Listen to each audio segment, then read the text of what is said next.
I'd love to tell the story about how Haverkamp Properties started, and so that story starts with me. I grew up in a small town in northwest Iowa, and it was a middle-class family. In fact, my dad immigrated from Holland. He couldn't even speak English when he arrived in America. So I grew up like a lot of people did. So in 1985, I moved to Ames, Iowa as a college freshman.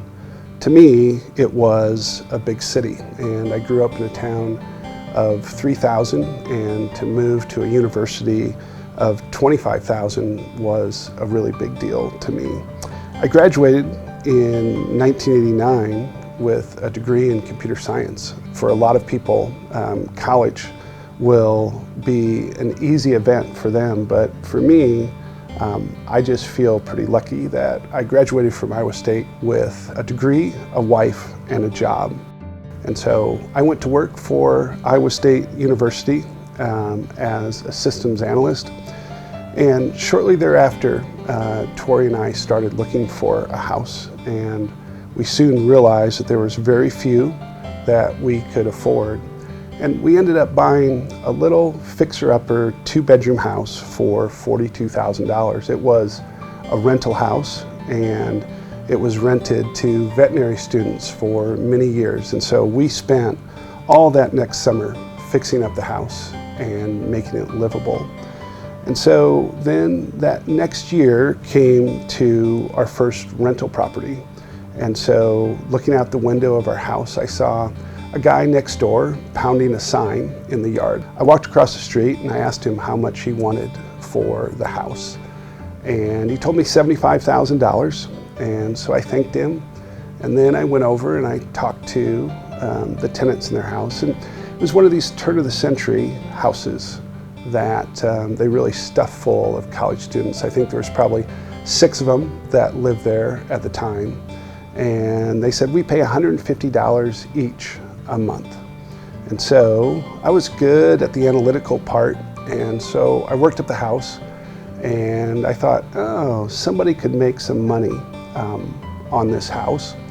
And so I called the bank and I said, hey, what does it take to buy a house for $75,000?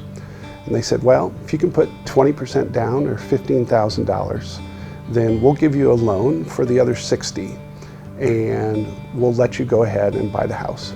So I didn't have $15,000, so I called my parents and I said, hey, if you let me borrow $8,000, I think Tori and I can scrape up the rest.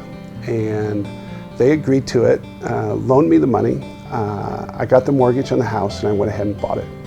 I had pretty limited skills on how to improve the house, but I did the best I could. I think the tenants liked it. I was able to eventually raise the rents on the house to about a couple $100 per student per month. And before I knew it, I was making $300 to $400 a month on the house.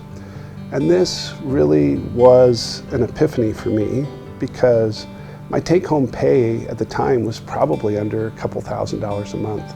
And I said to myself, if I could only buy 5 or 6 of these houses, I could replace my total income and I could become a real estate investor. And to me, that was the best thing that I could think about. And so I started to go after it, and I became a very aggressive buyer and eventually a builder of real estate in Ames. And at the same time, I was building another business. I went in with a partner and we created a business based on auto-related businesses, convenience stores, and AMCO transmissions. And through a whole circumstances of events, we were losing money on those businesses. And my partner said to me at the time that I had a choice to make. And either I needed to sell my real estate so I could pay my bills, or I could go bankrupt.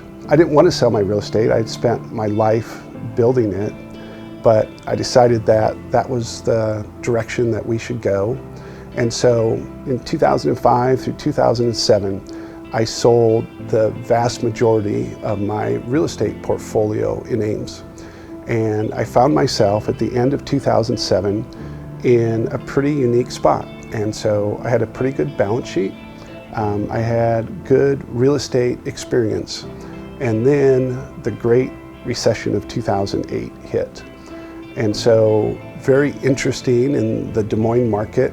We saw many real estate companies, and I had a couple of neighbors that went bankrupt. Soon there was literally just property after property in Des Moines of real estate owned by the banks that they were wanting to sell. They were typically condoed projects, and I would go ahead and I would buy a condominium project from a bank, and I would build it out as an apartment community. We did that from 2009 through 2015, eventually building out about 1,000 units in the Des Moines market. We just really felt so fortunate to be in the position to be able to do that during just a very difficult time in our market. Through the last 10 years, we've been able to build a couple thousand units in the Des Moines market. And today we probably have 10,000 tenants that call a Haverkamp Properties community their home. And we are super proud really to be able to offer high quality attractional housing to that number of people.